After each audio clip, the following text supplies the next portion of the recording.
আসসালামু আলাইকুম রহমতুল্লাহি বারাকাতুহু।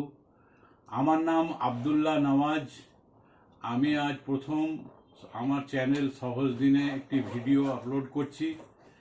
আমি প্রথমে নামাজ সংক্রান্ত ব্যাপারে, অর্থাৎ নামাজের যে মূল জিনিস অজু সংক্রান্তে রাসূলুল্লাহ থেকে বর্ণিত একটি হাদিস শোনাবো। হাদিসটি বর্ণনা করেছেন উসমান বিন আফফান রাদিয়াল্লাহু তাআলা আনহু।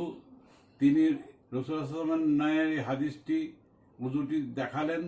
প্রথমে তিনি হাতের কবজি অবধি 3 বার ধুলেন, তারপর তিনি 3 বার মুখকুল্লি করলেন, নাক ঝাড়লেন, তারপর পুরো মুখমণ্ডল 3 বার ধুলেন, তারপর তিনি হাতের কনুই পর্যন্ত ডান হাত এবং বাঁ হাত 3 বার করে ধুলেন, তারপর মাথা একবার মসাহ করলেন, তারপর পায়ের টাকনু পর্যন্ত ডান পা 3 বার এবং বাঁ পা 3 বার ধুলেন এবং বললেন এই রকম রাসূলুল্লাহ এইরকমই অজু করেছিলেন। এবং তিনি বলেছেন, রাসূলুল্লাহ বলেছেন, যে আমার ন্যায় এরকম অজু করবে তার পূর্বের সমস্ত গুনাহ মাফ করে দেওয়া হবে।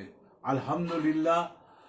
আপনাদেরকে অনুরোধ, আপনারা এই ভিডিওগুলি শেয়ার, লাইক ও সাবস্ক্রাইব করবেন এবং দোয়াও করবেন। আসসালামু আলাইকুম ওয়া রাহমাতুল্লাহ। আল্লাহ হাফিজ।